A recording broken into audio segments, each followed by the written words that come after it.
بسم اللہ الرحمن الرحیم۔ شروع اللہ کے نام سے جو بڑا مہربان نہایت رحم والا ہے۔ ابو سعید خدری رضی اللہ عنہ کہتے ہیں، رسول اللہ صلی اللہ علیہ وسلم نے فرمایا، جو شخص یہ کہے کہ میں اللہ کے رب ہونے، اسلام کے دین ہونے اور محمد صلی اللہ علیہ وسلم کے رسول ہونے پر راضی ہوا تو جنت اس کے لیے واجب ہو گئی۔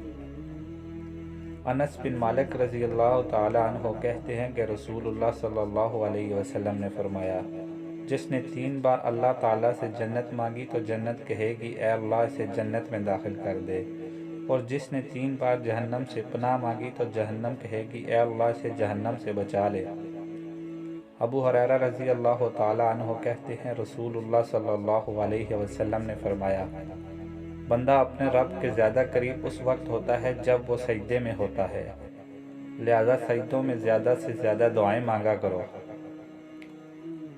انس بن مالک رضی اللہ تعالی عنہ کہتے ہیں، رسول اللہ صلی اللہ علیہ وسلم نے فرمایا، اللہ تعالیٰ اپنے بندے پر اس وقت خوش ہوتا ہے جب وہ کھائے تو اس کا شکر ادا کرے اور جب پیے تو اس کا شکر ادا کرے۔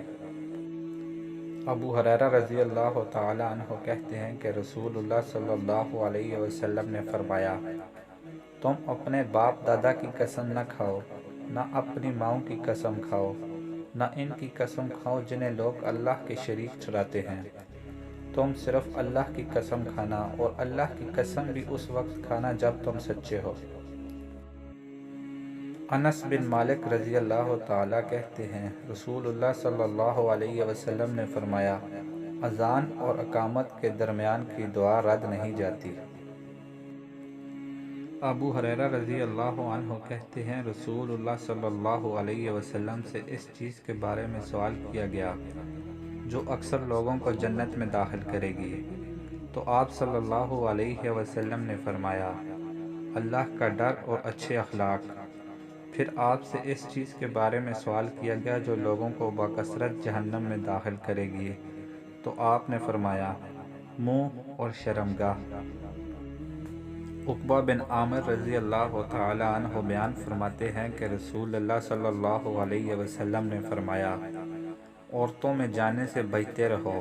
اس پر قبلہ انصار کے ایک صحابی نے عرض کیا، یا رسول اللہ صلی اللہ علیہ وسلم، دیور کے متعلق آپ کی کیا رائے ہے؟